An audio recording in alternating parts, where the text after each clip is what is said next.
back on the mound, and your leg kicks up and your hip swings in and your arm comes around like the sword of justice. Your wrist snaps loose the fastball of your dreams, a bolt of lightning streaking toward the plate, and for one split second, the universe is balanced. The catcher's fat mitt is the center of everything. That's the way we felt. We dazzled our opponents. They slunk back to the dugout, rubbing their eyes. We flew around the base paths, kicking up plumes of dust, outrunning the cheers of the crowd. We hit doubles to left field and right, triples into the corner. We smashed home runs over stadium walls, bouncing balls into the back streets of Decatur, Rockford, and Terre Haute, breaking windows and frightening stray dogs. It didn't matter that our uniforms were threadbare, that the bus had seen better days. You could still read Racine Robins in faded red paint, and everyone from Cedar Rapids to Syracuse knew what that meant.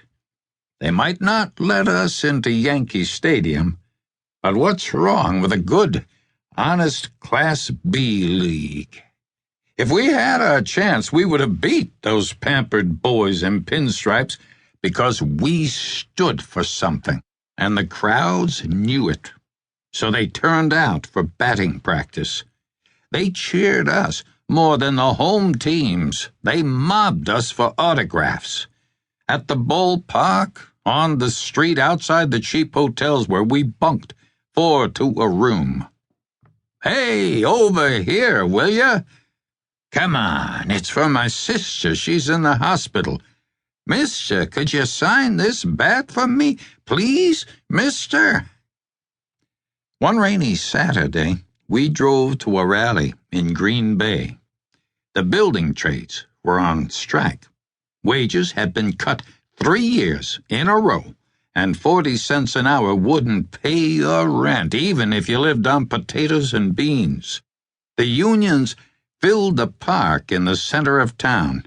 Not just locals, but plumbers from Oshkosh and Appleton, roofers from Waukesha, plasterers bussed in from Fond du Lac. In the cold drizzle, they wore flannels and stamped their feet to stay warm. They passed around jars of coffee, blew on their hands in steamy gusts. That's what counts for spring in Wisconsin. But even in the rain, they waved banners, they chanted, they cheered the speakers. We didn't mind the cold.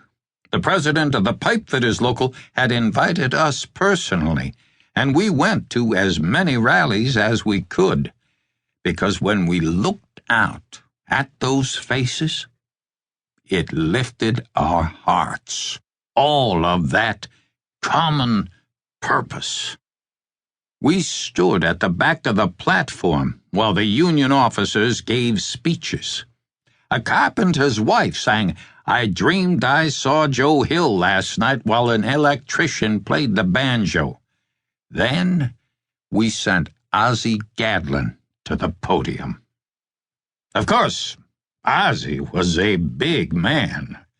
Have you ever seen a little catcher? If you ask Ozzie how tall he was, he'd say 5 foot 18 inches. And that was no lie. He was as wide as a delivery truck, shoulders poured from cement, wrists so strong he could have made a living opening stuck jars. The stage had been nailed together that morning, and it shuddered as Ozzie walked to the front. "Friends," Ozzie said, and he stood like a mountain before the crowd. They started to clap, and the boys in the front row waved their baseball gloves and yelled Ozzie's name. The men in the back took up a cheer, and it spread through the park. Ozzie held up his hands for quiet, but the crowd kept on clapping because we were friends, and everyone